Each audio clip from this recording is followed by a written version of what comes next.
مرحبا أصدقائي المشاهدين. بالفيديو تبعنا اليوم رح نحكي عن حلم أشرف الحلقة 4.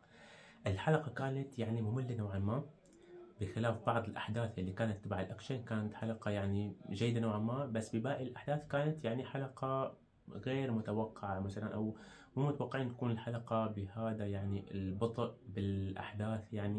نيسان وأشرف كتير بطء كتير كبير في حلقات، أو في مشاهد ما كانت إلها طعم صراحة. أشرف واتفاقه مع الروس، ممكن هذا الاتفاق يختلف أو يختلفوا بالنهاية ويصير في عداوة أكتر وأكبر. لنشوف شو رح يصير. أنا توقعاتي الشخصية إنه مثل ما قلنا إنه أشرف ما رح ينسجن.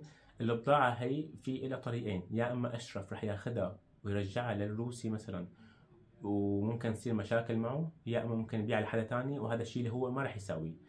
فبالنقطة هي بالتحديد صعب التوقع بهذا الشيء. إذا صارت وباع هون مثلا وعطى المصاري، ما حيكون في عداوة بينه وبين الروس. إذا هذا الشيء ما صار فحيكون في عداوة كثير كبيرة. طبعا في كثير أشخاص عم يسألوا إنه كيف فينا نحن نتابع الحلقة ما عم تطلع على اليوتيوب. فبكل بساطة أنا حاط لك تحت بوصف الفيديو طريقة كيف تحضر كل الحلقات بالترجمة وبالدقة العالية. الحادثة اللي فاتته شيدام مو بالعقل، في شيء غير منطقي. كيف فاتت بالشاحنة وقلبت السيارة وعاشت. طيب كمان لا إسعاف إجا، لا صاحب الشاحنة إجا وقف، ولا إسعاف ولا شرطة ولا أي شيء، وطلعت من السيارة وفجرت. فهون في نقاط استفهام كثير من المخرج. في شيء مفقود. الشغلة الثالثة بين كنان وجوردال. طيب انت جوردال هربت 3 مرات بالحلقة الماضية، وكنان هلا هرب وضحك عليهم. ففي هون في ضعف، بأداء الشخصيات من هذا الناحية. أنا الواحد ممكن يحسن يهرب مرة واحدة، مو مثلا يهرب مرتين وثلاثة. وكنان هرب مرة جديدة وكان رح يهرب مرة تانية وهيك. فهذا بنتمنى إنه هذا الشيء يتحسن أكتر.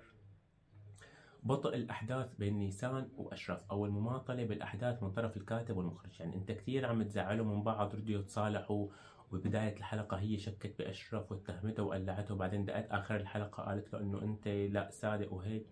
وأشرف قال إنه بالمخزن آخر شيء بده يسلم حاله. طبعا ما سلم حاله والشرطة ما مسكته. ليش؟ لأنه ببساطة المخرج عم يجي يحرق الأحداث تبع الحلقة الجاية فورا بالإعلان، ومو كاتب او مو شافنا بالاعلان انه اشرف انمسك او شيء. فهو اشرف برا كان.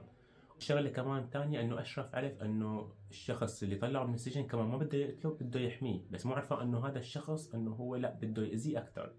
فهي كمان شغله شفناها بالاعلان تبع الحلقه 18. لأن موعد الحلقة الجاية هو ب 15 أكتوبر الأربعاء الجاي. وطبعا في أشخاص كتير ما عم تحسن تتابع المسلسل على اليوتيوب، فأنا حاطط لك تحت بوصف الفيديو فيديو تاني على طريقة شرح مشاهدة الحلقات مترجمة وبجودة عالية. فانزل لتحت وشوف انه اكثر الناس تبحث على اليوتيوب. طبعا الحلقة موجودة على اليوتيوب بس باللغة التركية وغير مترجمة، وما في اي قناة بتحسن تنشر على اليوتيوب لانه محظورة. بتمنى لكم مشاهدة ممتعة، بتمنى انه تشتركوا بالقناة، تحطونا شو تعليقاتكم تحت، وشكرا لكم جميعا. سلام.